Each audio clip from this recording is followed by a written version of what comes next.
We're reading again from the Manual for Teachers of A Course in Miracles. And we're going to be reading question 4. What are the characteristics of God's teachers? This is actually a long section, and there are how many characteristics? There are 10, I believe. 10 characteristics that Jesus mentions. Open-minded, let's go from the beginning. The 10 characteristics: trust, honesty, tolerance, gentleness, joy, defenselessness, generosity, patience, faithfulness, and open-mindedness. We're going to talk about trust, the first one today. We're going to read this bad boy. Here we go. The surface traits of God's teachers are not at all alike. They do not look alike to the body's eyes. They come from vastly different backgrounds. Their experiences of the world vary greatly, and their superficial, quote, personalities, unquote, are quite distinct. Nor, at the beginning stages of their functioning as teachers of God, have they as yet acquired the deeper characteristics that will establish them as what they are. God gives special gifts to his teachers because they have a special role in his plan for atonement. Their specialness is, of course, only temporary, set in time as a means of leading out of time. These special gifts, born in the holy relationship toward which the teaching-learning situation is geared, become characteristic of all teachers of God who have advanced in their own learning. In this respect, they are all alike. All differences among the sons of God are temporary. Nevertheless, in time, it can be said that the advanced teachers of God have the following characteristics. Now, I actually did a video on this yesterday, and I decided not to use it. I'm glad I didn't, because what are the gifts? God gives special gifts to his teachers. Now, I was reading this as, we have special, teachers of God, the course students are given these special gifts. No, but really the gifts are these characteristics, these 10 characteristics. These are the gifts. And Jesus is now going to, so he's saying, here at the beginning, teachers of God, they all look different on the surface, and they all are on, especially at the beginning, they haven't yet developed these deeper characteristics. They haven't unfolded their gifts or unwrapped their gifts yet, but they will in time. And these are the characteristics. These are the gifts. Number 1 is trust, and I think it's important that we acknowledge that trust is number 1, and we'll talk about that. But let's read it. This is the foundation on which their ability to fulfill their function rests. Perception is the result of learning. In fact, perception is learning, because cause and effect are never separated. The teachers of God have trust in the world because they have learned it is not governed by the laws the world made up. It is governed by a power that is in them but not of them. It is this power that keeps all things safe. It is through this power that the teachers of God look on a forgiven world. When this power has once been experienced, it is impossible to trust one's own petty strength again. Who would attempt to fly with the tiny wings of a sparrow when the mighty power of an eagle has been given him? And who would place his faith in the shabby offerings of the ego when the gifts of God are laid before him? What is it that induces them to make the shift? All right, we could talk about that just briefly. Trust is the foundation, right? Trust is really the most important characteristic. Teachers have got to trust in the world. It's an interesting line. You would think trust in this course or trust in Jesus, but trust in the world because they have learned it is not governed by the laws the world made up. It is governed by a power. So the power here is capital P, and it's referring to the Holy Spirit, right? And the teacher of God has this trust because they've had an experience of the Holy Spirit. they've had some kind of holy instant happen. And so they are led to, they start to go on the journey back to God. And that's the beginning. Right? And so they have trust in that, trust in the world, because the world is not governed. They know that the world is governed by the Holy Spirit. Development of trust. Here we go. First, they must go through what might called, quote, a period of undoing, unquote. This need not be painful, but it usually is so experienced. It seems as if things are being taken away, and is rarely understood initially that their lack of value is merely being recognized. How can lack of value be perceived unless the perceiver is in a position where he must see things in a different light? He is not yet at a point at which he can make the shift entirely internally. And so the plan will sometimes call for changes in what seem to be external circumstances. These changes are always helpful. When the teacher of God has learned that much, he goes on to the second stage. Next, the teacher of God must go through, quote, a period of sorting out, unquote. This is always somewhat difficult because, having learned that the changes in his life are always helpful, he must now decide all things on the basis of whether they increase the helpfulness or hamper it. He will find that many, if not most, of the things he valued before will merely hinder his ability to transfer what he has learned to new situations as they arise. Because he has valued what is really valueless, he will not generalize the lesson for fear of loss and sacrifice. It takes great learning to understand that all things, events, encounters, and circumstances are helpful. It is only to the extent to which they are helpful that any degree of reality should be accorded them in this world of illusion. The word, quote, value, unquote, can apply to nothing else. The third stage through which the teacher of God must go can be called, quote, a period of relinquishment, unquote. If this is interpreted as giving up the desirable, it will engender enormous conflict. Few teachers of God escape this distress entirely. There is, however, no point in sorting out the valuable from the valueless unless the next obvious step is taken. Therefore, the period of overlap is apt to be one in which the teacher of God feels called upon to sacrifice his own best interests on behalf of truth. He has not realized as yet how wholly impossible such a demand would be. He can learn this only as he actually does give up the valueless. Through this, he learns that where he anticipated grief, he finds a happy lightheartedness instead. Where he thought something was asked of him, he finds a gift bestowed on him. Now comes, quote, a period of settling down. This is a quiet time in which the teacher of God rests a while in reasonable peace. Now he consolidates his learning. Now he begins to see the transfer value of what he has learned. Its potential is literally staggering. And the teacher of God is now at the point in his progress at which he sees in it his whole way out. Quote, give up what you do not want and keep what you do, unquote.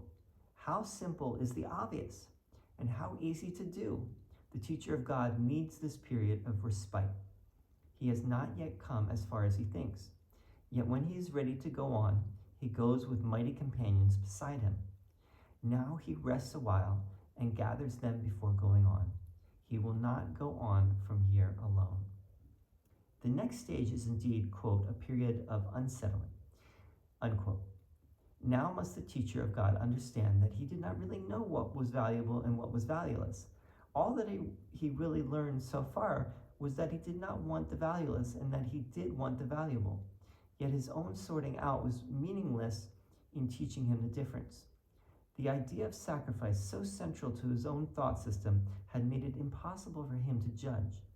He thought he learned willingness, but now he sees that he does not know what the willingness is for. And now he must attain a state that may remain impossible to reach for a long, long time. He must learn to lay all judgment aside and ask only what he really wants in every circumstance. Were not each step in this direction so heavily reinforced, it would be hard indeed. And finally, there is, quote, a period of achievement, unquote. It is here that learning is consolidated. Now what was seen as merely shadows before becomes solid gains to be counted on in all, quote, emergencies, unquote, as well as tranquil times. Indeed, the tranquility is the result. The outcome of honest learning consistency of thought and full transfer. This is the stage of real peace, for here is heaven's state fully reflected. From here, the way to heaven is open and easy. In fact, it is here. Who would, quote, go, unquote, anywhere if peace of mind is already complete? And who would seek to change tranquility for something more desirable? What could be more desirable than this? So that whole section is called the development of trust. And there were about, I think, six stages. So let's talk about the stages, and the stages were all in quotations. Right, so let's just mention these stages again. The first is a period of undoing. The second is a period of sorting out. The third, a period of relinquishment. Then a period of settling down. That's number 4. The next is a period, number 5, a period of unsettling. And finally, a period of achievement. Now, basically, this is the development of trust, right? Basically, it seems that what Jesus is saying here is this is a process. This is a long, drawn-out process for most people, right? At first, there's undoing that can be experienced as painful for many. Then sorting out the valuable from the valueless, except we don't know really what is valuable and valueless quite yet. A period of relinquishment, giving up things, seeming to sacrifice things that are not helping. One thing that Jesus says here is, it takes great learning to understand that all things, this is an important line here, it takes great learning to understand that all things, events, encounters, and circumstances are helpful. It is only to the extent to which they are helpful that any degree of reality should be accorded them in this world of illusion. The word, quote, value, unquote, can apply to nothing else. So what is valuable is what is helpful, and everything can be helpful. Everything is teaching us something, right? But that's the only value, that's the only true value it has, and it is how it's helping us in freeing ourselves from illusion, right? So everything has value only in that respect, because that's the only purpose of everything. Period of relinquishment.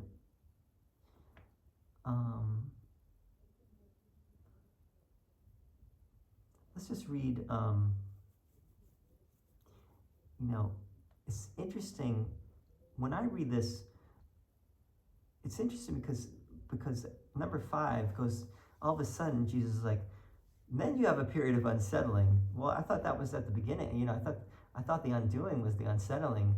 And now all of a sudden there's another stage, which seems to be like that first stage. And Jesus is like, no, but you didn't really know what was valuable and what was valueless. All that he really learned so far was that he did not want the valueless and that he did want the valuable. Yet his own sorting out was meaningless in teaching him the difference.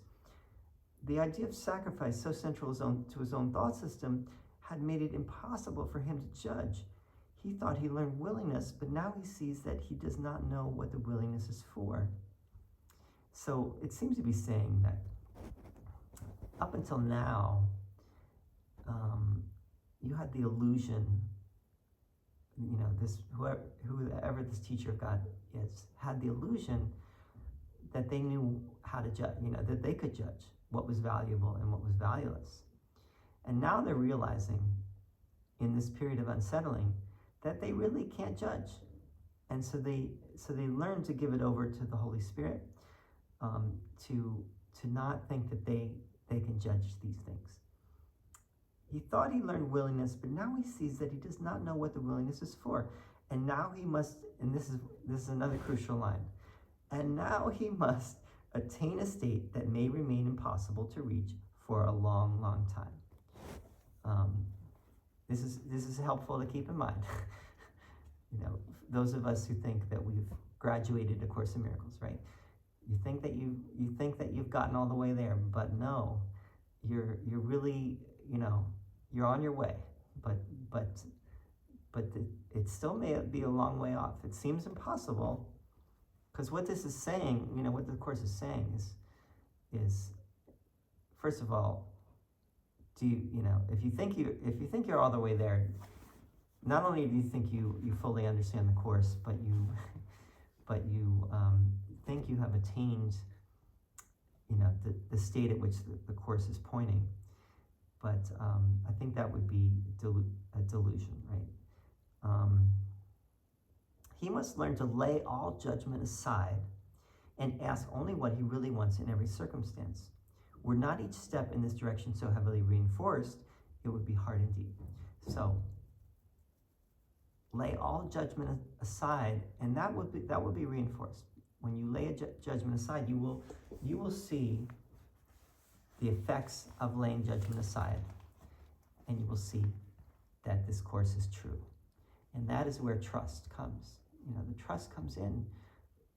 You will trust when you realize that what this is saying is true.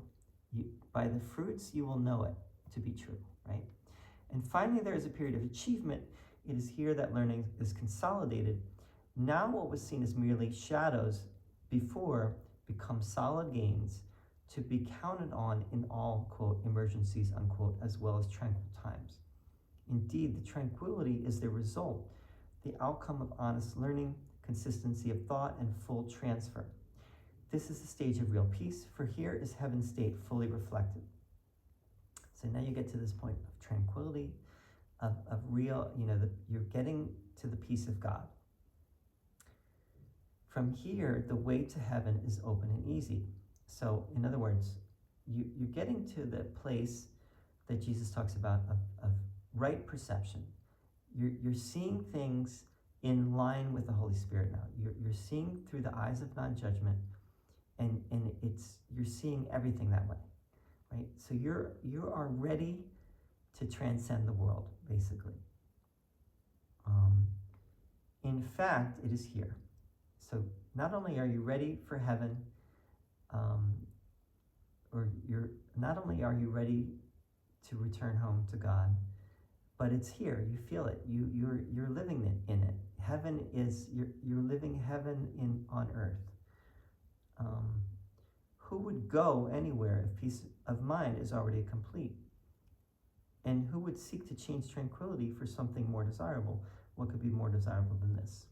So when you've gotten to that place of tranquility, of true tranquility, you're there, and you don't necessarily need to go anywhere.